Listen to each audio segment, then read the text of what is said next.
Kekuasaan dinasti Abbasiyah melanjutkan kekuasaan dinasti Bani Umayyah. Dinamakan Daulah Abbasiyah karena para pendiri dan penguasa dinasti ini adalah keturunan Abbas, paman Nabi Muhammad SAW. Dinasti Abbasiyah didirikan oleh Abdullah As-Saffah bin Muhammad bin Ali bin Abdullah bin Al-Abbas. Dilahirkan di Humaimah pada tahun 104 Hijriah dan dilantik menjadi khalifah pada tanggal 3 Rabiul Awal 132 Hijriah. Kekuasaan dinasti Abbasiyah berlangsung dari tahun 750 sampai 1258 Masehi. Baitul Hikmah adalah perpustakaan, lembaga penerjemah, dan pusat penelitian yang didirikan pada masa kekhalifahan Abbasiyah di Baghdad, Irak. Baitul Hikmah ini terletak di Baghdad, dan Baghdad ini dianggap sebagai pusat intelektual dan ilmu pada zaman keemasan Islam. Karena sejak awal berdirinya kota ini sudah menjadi pusat peradaban dan kebangkitan ilmu pengetahuan dalam Islam. Rumah kebijaksanaan ini merupakan salah satu institut kunci dari gelombang masuknya literatur asing yang diterjemahkan ke dalam bahasa Arab dan dianggap sebagai jembatan besar dalam transfer ilmu pengetahuan pada zaman keemasan Islam.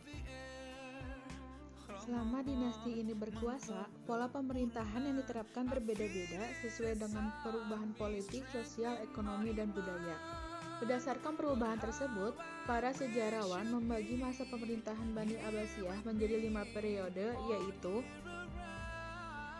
periode pertama 132 sampai 232 Hijriah atau 750 sampai 847 Masehi disebut sebagai periode pengaruh Arab dan Persia pertama. Periode kedua, 232 sampai 334 Hijriah atau 847 sampai 945 Masehi disebut juga sebagai periode pengaruh Turki pertama. Periode ketiga, 334 sampai 447 Hijriah atau 945 sampai 1055 Masehi disebut juga pengaruh Persia kedua. Periode keempat, 447 sampai 590 Hijriah atau 1055 sampai 1194 Masehi disebut juga sebagai pengaruh Turki kedua. Periode kelima, 590 sampai 656 Hijriah atau 1194 sampai 1258 Masehi, masa khalifah bebas dari pengaruh dinasti lain, tetapi kekuasaan hanya efektif di sekitar kota Baghdad dan diakhiri oleh invasi dari bangsa Mongol.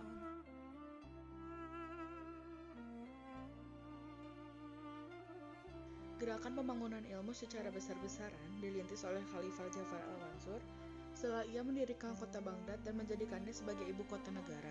Ia menarik banyak ulama dan para ahli dari berbagai daerah untuk datang dan tinggal di Baghdad.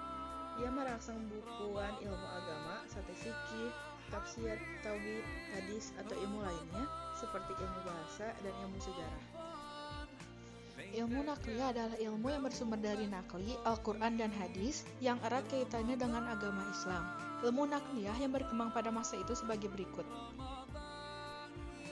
Para musafir yang masuk pada zaman Abbasiyah antara lain Ibnu Jarir At-Tabari, Ibnu At-Tahiyya Al-Andalusi, As-Suda Tafsir bil Matsur, Abu Bakar Asma, dan Abu Muslim Muhammad Tafsir bir Rayi.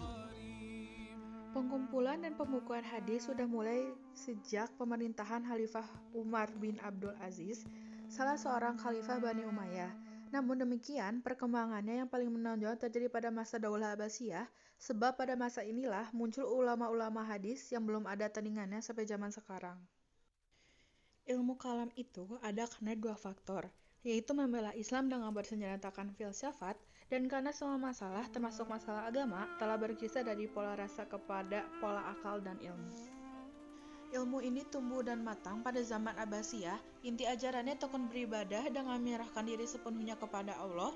Dalam bidang ini, tokoh yang terkenal antara lain Al-Ghazali, seorang ulama sufi dengan karyanya yang masih beredar dan berpengaruh sampai sekarang, yaitu bukunya Ihya Ulumuddin yang terdiri atas 5 jilid, Al-Halaj dengan bukunya Al-Tasawuf, dan Al-Qushiriyat fi Ilmu Al-Tasawuf.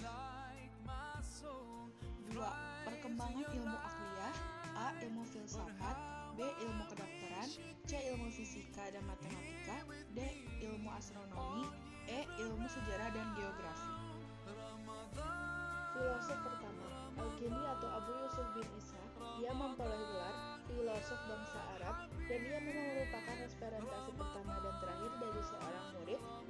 Aristoteles dunia timur yang murni keturunan Arab. Ilmu kedokteran telah ada sejak pemerintahan Daulah Umayyah. Terbukti dengan adanya sekolah tinggi kedokteran, Yudhisthira dan Haran yang merupakan peninggalan orang Syira.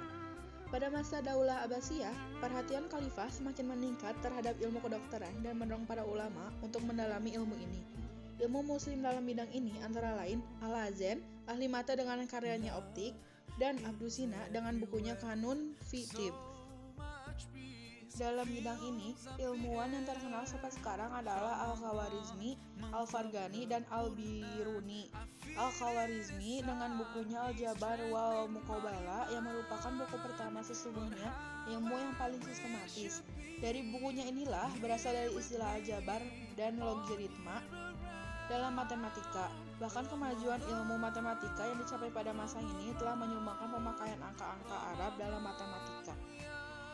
Ulama yang terkenal dalam bidang ini adalah Al-Farqon dengan bukunya Al-Harakat, Al-Samawat, Al-Jamawi, Ilmu Al-Nujum, dan Al-Botani dengan bukunya Tahmid Al-Mustar, Ilil-Mana, dan Al-Mamar.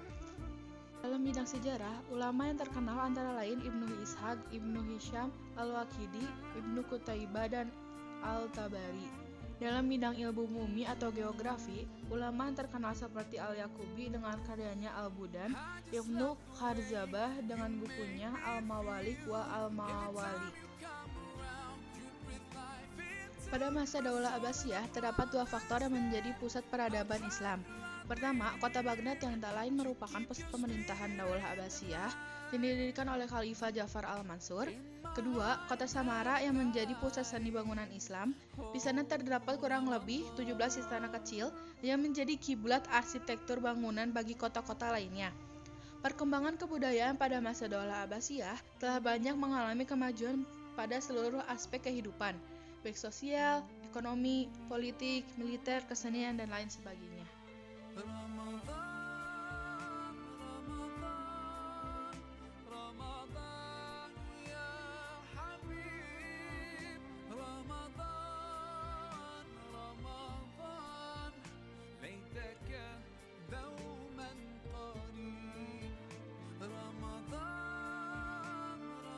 Makasih buat semuanya yang udah nonton. Wassalamualaikum warahmatullahi wabarakatuh.